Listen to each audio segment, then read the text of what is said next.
তো ঘুরতে ঘুরতে হঠাৎ করে চলে আসলাম। এটা হচ্ছে লালবাগের কেল্লা। আমাদের বাসার থেকে বেশি একটা দূরে না, আসা হয় না। একটু আজকে একটু ওয়েদারটা ঠান্ডা ঠান্ডা, এক্সাম শেষ করে ভাবলাম যে আমরা সবাই মিলে একটু ঘুরে আসি। তো ফ্রেন্ডরা সবাই চলে আসলাম, তো ঢুকে গেলাম। আমাদের ঢুকতে খরচ লাগছে 30 টাকা। সো চলো একদম লালবাগ কেল্লাটা একটু ঘুরে দেখাই তোমাদের। আসলে ফ্রি টাইমটা এই জায়গাটা আসলে মনটা ফ্রেশ হবে, খুব ভালো লাগবে। একটু জায়গাটা দেখা, ওই পাশে একটা মসজিদ আছে, আমার জানার মতো এটা মসজিদ। আর একটা সুড়ঙ্গ আছে, খুবই খুবই মানে অনেক অনেক এর ভিতরে হিস্টোরি আছে, অনেক মানে কি বলবো, অনেক মিস্টেরিয়াস একটা ইয়ে আছে এখানে। তো আমি পুরো জায়গাটা আস্তে আস্তে ঘুরে দেখাবো, চলো। ভেতরে সুন্দর মতো ঘুরছিলাম। এই জায়গাটা আগে ছিল জাদুঘর, বাট এখন আর জাদুঘরটা নেই, জাদুঘর বন্ধ করে দিয়েছে। আর পাশে যেটা দেখছি না, এটা হচ্ছে মসজিদ, অনেক সুন্দর মসজিদ, পাবলিক ওয়াশরুমও আছে, অনেক ভিতরের পরিবেশটা সুন্দর। এই জায়গা দিয়ে আর কি বলবো, এই জায়গায় সব টিকটকাররা টিকটক করে। তো এখানে একটু হাইটে হাইটে ঘুরে ঘুরে পোস্ট পাস দিচ্ছিলাম, একটু টিকটক করে নিলাম টিকটকারদের মতো। তো এখানে সিঁড়ি দিয়ে ছাদে উঠছিলাম, ছাদের পরিবেশটা অনেক সুন্দর। ছাদে সবাই বসে এখানে আড্ডা দেয়, আমরা যখন ফ্রেন্ডরা আসি এখানে এই সিঁড়িতে বসে আড্ডা দেই বেশি। মেন আকর্ষণ বলতে এই লালবাগ কেল্লার সবচেয়ে বেশি আকর্ষণ হচ্ছে এই সুড়ঙ্গ। এই সুড়ঙ্গ নিয়ে অনেক হিস্টোরি আছে, অনেক হিস্টোরি আছে। আমি একটা খালি জানি, এর ভিতরে একটা কুকুরকে দেওয়া হয়েছিল সাইডে, কুকুর মানে ট্রেনিং প্রাপ্ত কুকুর, সেই কুকুর আর ব্যাক আসে না।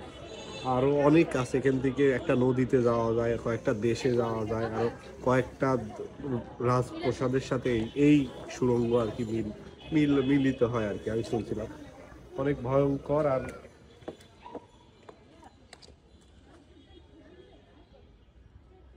এটা হচ্ছে এই পাশকার একটা গেট ছিল আগে, এখন বন্ধ হয়ে গেছে।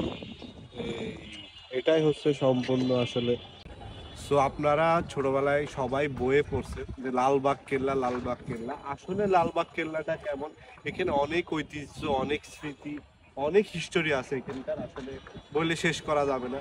যেমন সুরঙ্গের একটা হিস্টোরি আছে, এই মসজিদগুলা, এখানে অনেক বড় বিল্ডিং ছিল, এগুলা অনেক জায়গা ছিল, এখানে অনেক রুম টুম ছিল, অনেক কিছু ছিল, নিচে আরো রুম টুম ছিল। একটা মাঝখানের এইখানে যেটা দেখতে পাচ্ছেন, এটা একটা জাদুঘর ছিল।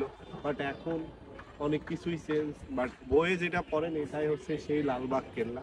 সো লালবাগ কেল্লা নিয়ে বললেই কম হবে, আসলে জায়গাটা অনেক রিফ্রেশমেন্ট। আসা উচিত সবারই এখানে এসে একটু মানে নিজ চোখে দেখা উচিত যে বইয়ে যেগুলো পড়ছি আসলে জায়গাটা কেমন বা কেমন দেখতে। সো জাস্ট ভালো লাগে জায়গাটা আসলে, অনেক রিফ্রেশমেন্ট, অনেক কিছু শেখার আছে, জানার আছে, নিজের চোখে দেখার। মসজিদ আছে, মসজিদটা গাছের জন্য দেখা যাচ্ছে না, আর একটা মসজিদ আছে। তো এই তো এটাই হচ্ছে সেই সুন্দর লালবাগের কেল্লা। আমাদের এখানে ঢুকতে আমাদের 30 টাকা করে টিকিট লাগছে পার পার্সন। স্টুডেন্টের জন্য 10 টাকা টিকিটও আছে, যারা স্টুডেন্ট কার্ড দেখাবে 10 টাকা টিকিটও ঢুকতে হবে। তো এই হচ্ছে আমাদের, এইটাই হচ্ছে লালবাগের কেল্লা। আজকের ভিডিও এই পর্যন্তই। সবাই ভালো থাকবা, সুস্থ থাকবা। আসলে শর্ট শর্ট ভিডিও নিয়ে আসতে পারি না, আসলে আমার পরীক্ষা চলতেছে, এই জন্য ভিডিওগুলো আনতে পারছি না। ইনশাল্লাহ খুব ভালো ভালো ভিডিও আসবে। আমি সামনেই হয়তোবা কাশ্মীর না সিকিম যাবো, ইনশাল্লাহ জোস জোস ভিডিও আসবে। আল্লাহ হাফেজ, বাই বাই।